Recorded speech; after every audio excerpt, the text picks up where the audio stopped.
Halo bos, ya hari ini saya akan tes game lagi ya. Kali ini saya akan tes game di Sony Xperia XZ2 Compact, HP keluaran sekitar tahun 2010 yang menggunakan chipset Snapdragon 845. Chipset flagship pada masa itu dan performanya masih ngebut menurut aku di tahun ini. Ya untuk game yang saya akan coba yaitu Genshin Impact.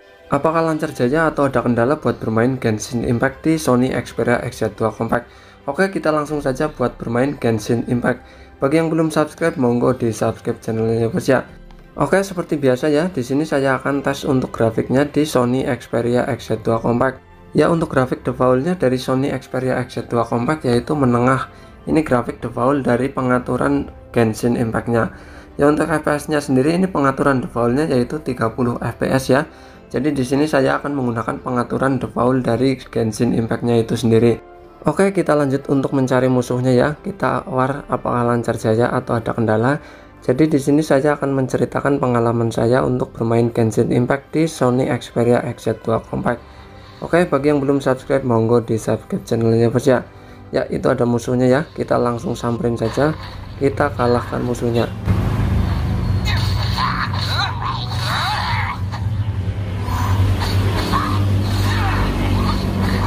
Oke, sambil war di sini saya akan menceritakan pengalaman saya bermain Genshin Impact di Sony Xperia XZ2 Compact ya bos ya. Ya sebelumnya ini spesifikasinya yaitu ini menggunakan chipset Snapdragon 845. Untuk layarnya sendiri ini berukuran 5,7 inch, jadi kecil ya karena ini versi compactnya. Untuk baterainya sendiri berukuran 2900 mAh. Ini baterainya kecil, cuma rada awet menurut aku untuk bermain Genshin Impact. Oke, di sini saya akan lanjut menceritakan pengalaman saya bermain Genshin Impact di Sony Xperia XZ2 Compact. Ya ini lancar ya, tapi ada kendala beberapa frame drop di sini. Jadi agak delay atau nge-lag ya, tapi cuma sedikit sekali beberapa detik. Tapi ini tidak terlalu mengganggu ya, karena kebanyakan masih lancar. Cuma frame dropnya itu sedikit lah ya, cuma beberapa detik lalu lancar lagi. Ya untuk patah-patahnya ini tidak terlalu ya, cuma kadang-kadang ada patah-patah tapi tidak terlalu mengganggu.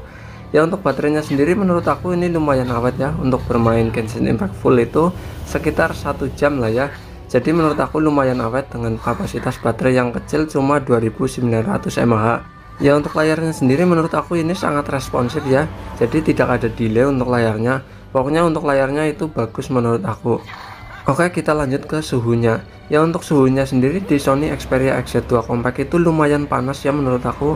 Mungkin karena Genshin Impact game lumayan berat ya di HP. Jadi suhunya lumayan tinggi menurut aku di Sony Xperia XZ2 Compact. Ya secara performa Sony Xperia XZ2 Compact masih mampu buat bermain Genshin Impact ya. Meski grafiknya cuma menengah dan FPS-nya di 30 fps, tapi masih mampu buat bermain Genshin Impact dan menurutku masih lancar-lancar saja. Ya untuk beberapa frame drop itu atau patah-patah itu tidak terlalu mengganggu ya menurut aku, karena cuma beberapa detik. Ya secara performa HP ini masih bisa diandalkan di tahun ini ya. Masih lumayan ngebut karena ini menggunakan prosesor mantan flagship yaitu Snapdragon 845. Meski secara performa masih ngebut, tapi untuk gaming menurut aku kurang cocok ya, karena layarnya yang kecil cuma 5,7 inch dan baterainya pun kecil cuma 2900 mAh. Jadi layarnya yang kecil kurang nyaman untuk bermain game. Dan baterainya yang kecil akan terasa cepat habis saat bermain game. Pokoknya tidak rekomen di layar dan di baterainya saja kalau menurut aku. Selain di baterai dan layar, menurut aku masih worth it sekali untuk tahun ini. Performanya juga masih ngebut. Oke, jadi cukup sekian ya bos ya, tes Genshin Impact di Sony Xperia XZ2 Compact. Bagi yang belum subscribe, monggo di subscribe channelnya bos ya. Oke, monggo di komen ya bos ya yang bermain Genshin Impact di Sony Xperia XZ2 Compact ini. Pokoknya masih worth it atau tidak menurut kalian itu gimana. Oke, bagi yang belum subscribe monggo di subscribe channelnya bos ya. Terima kasih, mantul.